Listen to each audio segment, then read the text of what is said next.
Hello and thanks for joining us from our studios in Israel. I'm Aaron Porras here with ILTV's Morning Brief.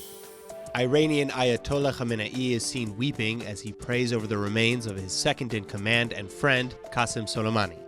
General Soleimani was killed in a drone strike in Iraq, ordered by U.S. President Donald Trump, and Khamenei has now declared 3 days of mourning over the bitter loss, which so far has included massive crowds throughout Tehran and Soleimani's hometown of Kerman, where people chanted death to America and, of course, death to Israel. But Khamenei and top Iranian brass are also vowing harsh retaliation. As Iranian Foreign Minister Chabad puts it, Iranian authorities view Soleimani's death as a terrorist assassination against a hero, and in utter contempt for UN charters while encouraging terror. While the White House is preparing, sending thousands of additional troops to the region, and now denying Foreign Minister Zarif entry to the U.S. too. Zarif is expected Thursday for a meeting at the UN headquarters in New York, but a U.S. official has confirmed that Zarif's visa has been rejected, barring him from entering the country. And as for Israel, security cabinet ministers have convened in Jerusalem and have determined that as Israel was not involved in the killing, the chances for retaliation against Israel is fairly low. Israeli and Jewish installations around the world, however, are still on high alert, and the U.S. Embassy in Israel has also released a travel advisory warning of sudden rocket attack. Over 60% of Israeli parents have not vaccinated their children against the flu in schools where they were offered vaccines. This despite an unprecedented amount of locals dying this season from flu-related complications. Just yesterday, the 18th person died from the flu in Israel, a 54-year-old woman from the north of the country.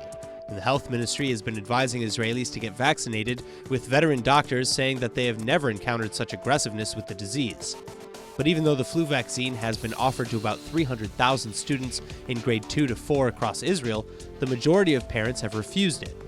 In Tel Aviv, up to 80% of parents refuse to vaccinate their children in schools. And this all comes amidst a shortage of flu vaccines in the country, with some healthcare providers not expecting to have supplies for at least another week. The Israeli Health Ministry is now saying that anyone who doesn't get vaccinated may be invalidated from receiving certain benefits from the government. Chabad missions worldwide are now on high alert in the wake of the death of Iranian General Qasem Soleimani. The Chabad-Lubavitch Security Commission is warning of potential retaliation against its centers, saying Soleimani's death will likely spark conflict either directly or indirectly, though there is no information at this time to suggest that Chabad is specifically at risk. Meanwhile, in New York, following weeks of brutal and deadly anti-Semitic attacks, some 200 synagogues are now showing interest in a special new device. The Shul phones, offered by the volunteer Jewish neighborhood patrol group Shomrim, are small and instantly connect to emergency services like 911, United Hatzalah ambulances, or the Shomrim themselves. Other small groups are also learning how to use firearms as a last resort measure, but former NBA All-Star Amari Stoudemire, on the other hand, is calling for peace and love, as well as for an end to anti-Semitism. And in an Instagram post addressing the Muncie machete attack, Stoudemire particularly addresses anti-Semitism within the African-American community, as both the Muncie attack and the New Jersey shootings were perpetrated by African-American suspects. Though according to New York police, 33% of anti-Semitic hate crimes in 2019 were committed by African-Americans, 60% by whites. Still, Stoudemire, who identifies as a Hebrew Israelite, says African-Americans are Semitic people too, that Jews should stay strong in their faith, and that these attacks are unacceptable.